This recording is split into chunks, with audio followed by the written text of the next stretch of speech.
It's a direct email to me. Fortunately, the automated computer programs now have them where it's personalized to me. So then I'll think it's personal, and then I'll look at it and I'll realize the basic body is the same as all these others. And it still has an impact, but not as great as it did. But the most important thing is you have a relationship. And again, just go meet with these people and get involved with them. So that would be other questions over here. I would just wanted to define. So if I could do that with Senator Baker, which I can because I've worked with her, but if I'm looking to influence other like-minded senators, is it better if I send you a letter, email, or call you? I mean, there again, because you may not know my name, but so, and do I just say I'm against or for it, or do I spend some time giving you this wonderful argument that you may or may not have time to read? I think everybody can get a question. So I would say, depending on how much time you have, do it all. I mean, hit all senators and send one to me specifically. And if you know me personally, which you do, and even though I'm not in your district, so to speak, still call me too. Anyone you have a relationship, call. And other Maui senators, for example, would be the next in line next to the one that is in your district. And be clear that I'm for or I'm against, this is the bill, and then maybe bullet point some reasons. Then if you want to attach other things, you can. The committee chairs read more than everybody else. So, because they're more responsible, and they don't want to get caught looking foolish or whatnot. So a committee chair, I give them more information. If I don't sit on the committee, I'm not going to read it, frankly. I'm just not going to read it because I'm not dealing with something that I don't have to read it. Because I'm not on the committee, I'm not going to vote on it until it gets to the floor, and then maybe I'll read it. I'll read the testimony. I'll read the bill, but I may read the testimony at the end if it's a controversial thing or something like that. But I would say, as a rule, short and simple, if you have a relationship with the chair and you're an expert on the matter, we passed another very good measure a couple of years ago called the Legacy Lands Act, which Maui, I give Maui credit for doing the first one with your property taxes. When I was on the Kauai County Council, I put a charter amendment on the Kauai County Council following Maui that was passed, earmarking part of the property tax for open space purchase. Okay, the state passed a similar thing on conveyance tax. So when you sell property, a portion of the tax goes to buy legacy lands, open space.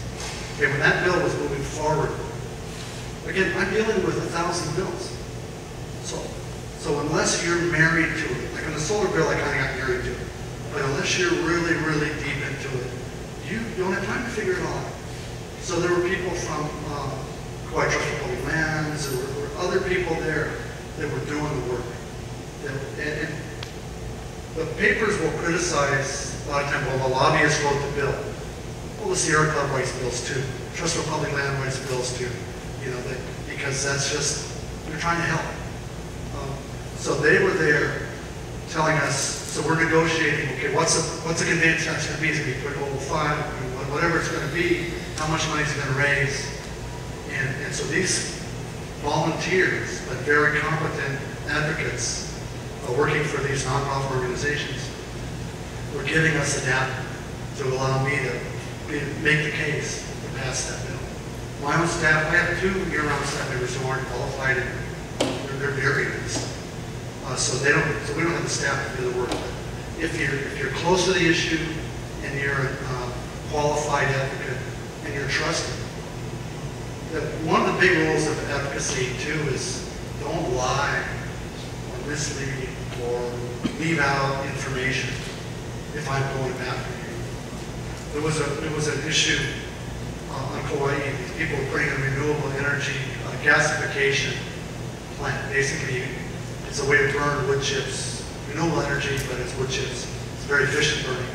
So they came to me and said, doesn't this sound good? It's great to me. So I said, yeah, I think I might have wrote a letter saying I think it sounds good. I always qualify my letters. and they're burning Artesians. Okay? They didn't tell me that that's an invasive species. Okay, they didn't tell me the state is spending money to get rid of Artesians and they want to plant more. And they knew this. And they should have told me. If there's some landmine out there regarding your issue, you need to tell a good lobbyist, whether you're working for the GMO industry or the pharmaceutical, whatever, they don't lie to legislators because they know that's the last time you ever get to go in the door. Because my career, and I love what I do, can be blown in a heartbeat if I stand up on the floor and say something stupid or something that's not true. And so I rely on this information. I don't have time to vet all this information myself.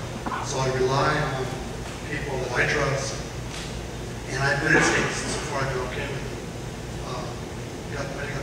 Yes.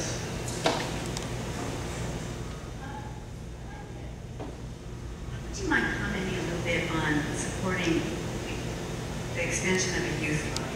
What we've seen here on Maui with our GPAC planning process for the island in the last 3 years is a complete revolution in our young people. They've been more engaged in politics than ever because they've had these meetings where they've gotten to stand up and speak, community by community, and they can't go to Oahu.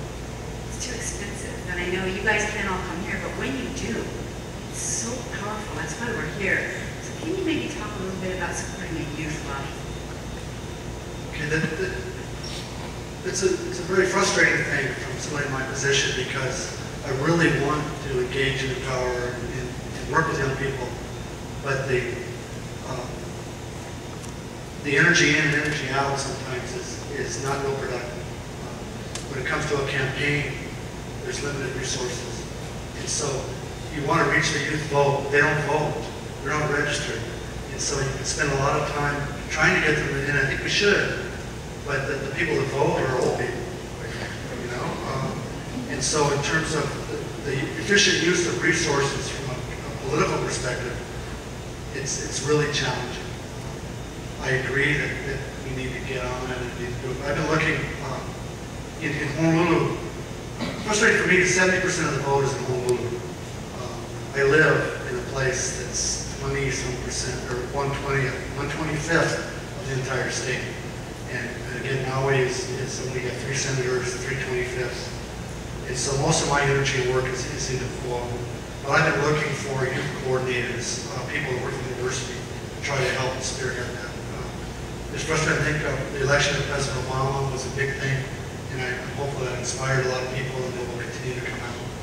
And I'm hoping if there's ever an opportunity to talk to a group of young people, I'd be happy to fly over to do that.